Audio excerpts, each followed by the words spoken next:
The question is, though, if Rice had nothing to do with Benghazi, why was she put out there to explain it? We're not talking about the food product with the San Francisco name. We are not talking about the former piano-playing Secretary of State.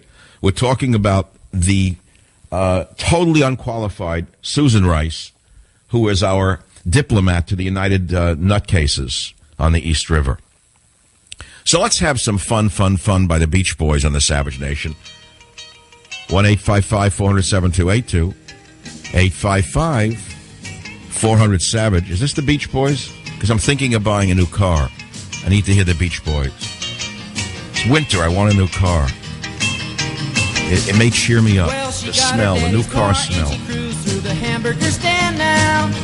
I love this song. Who were the Beach Boys? Are they still around?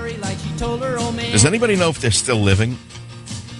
Doug, are they still alive somewhere in Newport Beach? I imagine they're aging. Maybe it was one of them on Jill Kelly's lawn, bald. Maybe he became a journalist for Rolling Stone. I always envied the Beach Boys when I was a youngster in New York, riding buses and subways and working jobs after school. Because they seemed to be having a lot more fun than I was.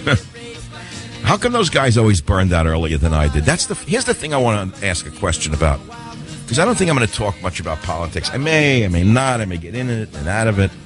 About the feminization of the Air Force. Take a look at the picture of the prize they put at the head of the Air Force. It's on michaelsavage.com. Take a look what they're doing. Take a look. The 101st Airborne is going to soon be run by someone who not only didn't parachute out of an airplane, but probably never fired a gun in anger. That's what's coming under the new military under Obama. Toy soldiers. I don't know how we're ever going to fight another war. But maybe there'll never be another war. After all, when you have peace-loving liberals running the world, there should be no wars. Now, it's unfortunate that their foreign policy has instigated wars across the Arab Crescent. But that's just, when you want to make an omelet, you got to break a few eggs. So they broke the egg called Egypt. They broke the egg called Libya. They broke the egg called Tunisia.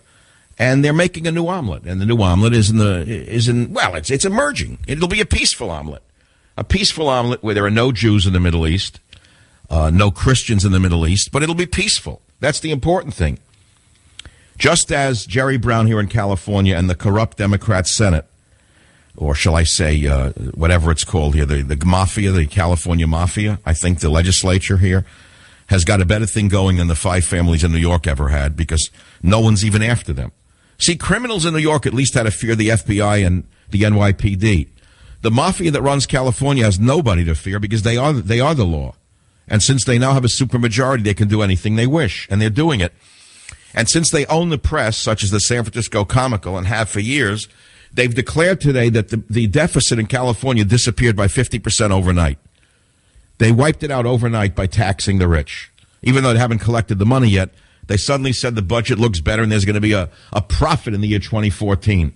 Isn't it amazing what you can do with bookkeeping when you really run things and you have no press to criticize you? It's amazing.